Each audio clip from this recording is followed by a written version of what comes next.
弟兄姊妹平安，今天是2021年的7月26号。今天的经文是诗篇37篇12节到22节，撒母耳记下卷11章14到21节，腓立比书第4章14到20节。今天要跟大家分享的主题是感谢。上个礼拜六就是7月24号，我们在读经分享当中，我们提到的收割。那在传统的农业社会里面，他们的宗教生活里头，收割之后总是会举行一个庆丰收或是感谢祭。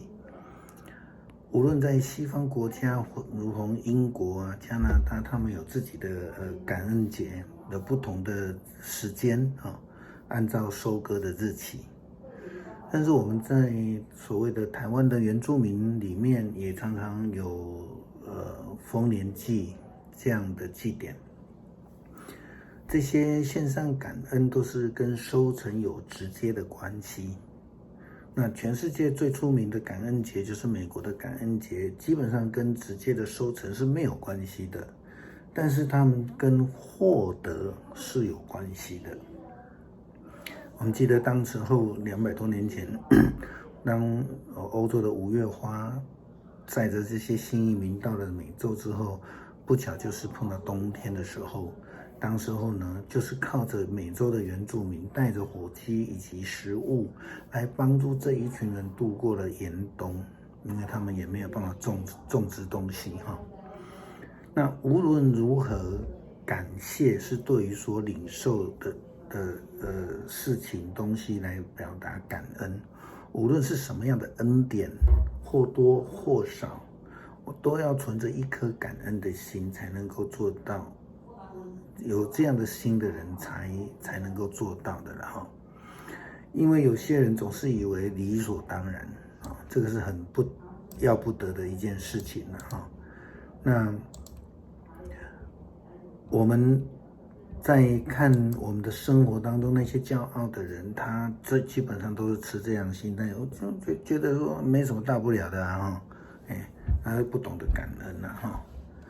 那希伯来文在感恩跟赞美这个日期基本上是同字根的了哈，意思就是说，懂得感恩的人呢，就会懂得赞美，就会去赞美别人啊，谢谢你呀，你做得很好啊，你做好，这个是我们说一体两面的事情。懂得赞美的人就懂得看重别人的存在跟功劳，这样的人基本上是谦卑的，因为一个骄傲的人就不会去看到别人的贡献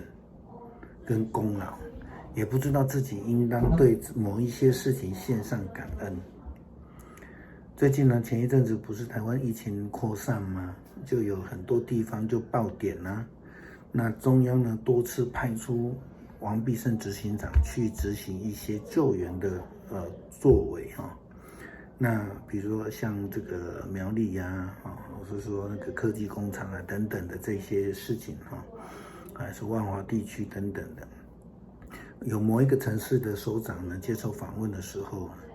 人家问他这样的事情，他说那有什么大不了的，还不都是我在执行啊？类似像这样的骄傲的人，总是不会懂得要感谢了哈。我们回头把这样的事情放在大卫王身上。大卫王原本是一个很懂得感恩的人，时常归荣耀给上帝啊。但是他却为了一位女人而迷了心窍，忘记感恩，甚至以为自己是一国之尊去陷害他手下的这个乌利亚将军为什么害他？只不过是因为他是拔示巴的丈夫，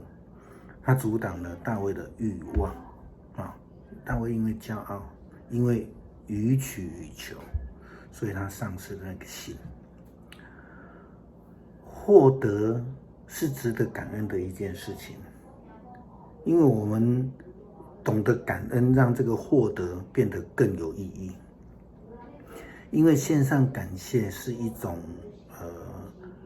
懂得满足的人一直索取要求的人是不知足的，他也相对的不会懂得感恩。保罗在写给腓立比教会的书信里面，他这样说道：我在主的生命里面有极大的喜乐，因为过了一段时间，现在你们再一次的供应我。其实你们向来关心我，只是没有机会表示罢了。我这样说不是因为我缺少什么，我已经学会对现状满足，我知道怎样过贫困的生活，也知道怎样过富裕的生活。我已经得到秘诀，饱足也好，饥饿也好，丰富也好，缺乏也好，随时随地我都知足。借着基督所赐的力量，我能够适应任何的情况。保罗因为生命的历练，所以他懂得感谢，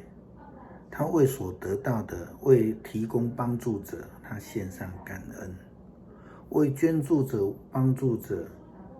他们其实都是在实践信仰，他为这个献上感谢。如同马太福音第25章，耶稣基督的教导非常清楚的，他说：因为我饿了，你们给我吃；我渴了，你们给我喝；我做客旅，你们留我住；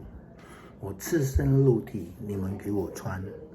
我病了，你们看顾我；我在监里，你们来看我。保罗也是这样提到的，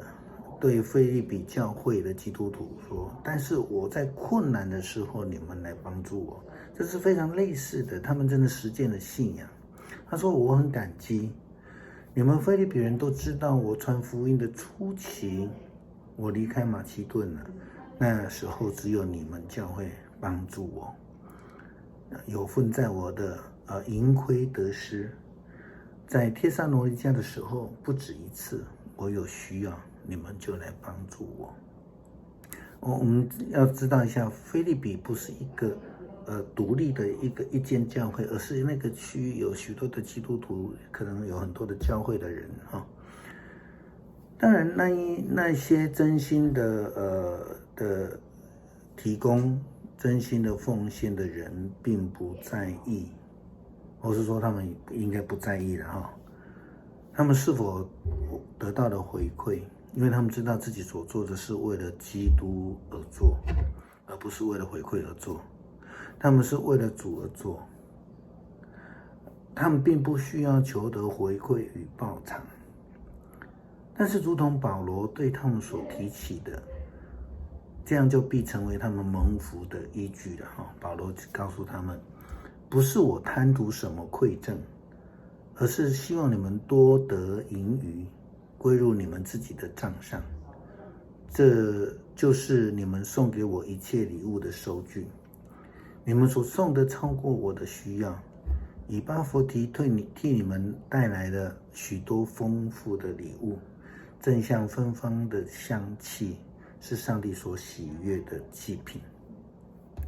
我的上帝会照着他在基督耶稣那丰盛福泽，把你们所需要的一切赐给你们。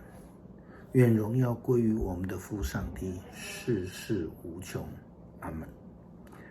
在另一方面，我们看到的就是说，前面我们说的这些给予的帮助者，他们并不在乎回馈，因为他们是在实践信仰啊。就像保罗跟这个腓立比教会所说的，这是一个芬芳的香气，是上帝所喜悦的祭品，这是上帝所喜欢的，他们为了上帝而做。但是另外一方面，基督徒不能因为这样子对所领受的恩典就当成理所当然，我们应当懂得感谢，献上感恩。凡是感谢是基督徒应有的生命。我们在上个礼拜六7月24号的这个分享收割的时候已经提到了，对于提供帮助的人，我们要献上感恩跟祝福，像保罗一样。对上帝呢，我们更要懂得献上感恩。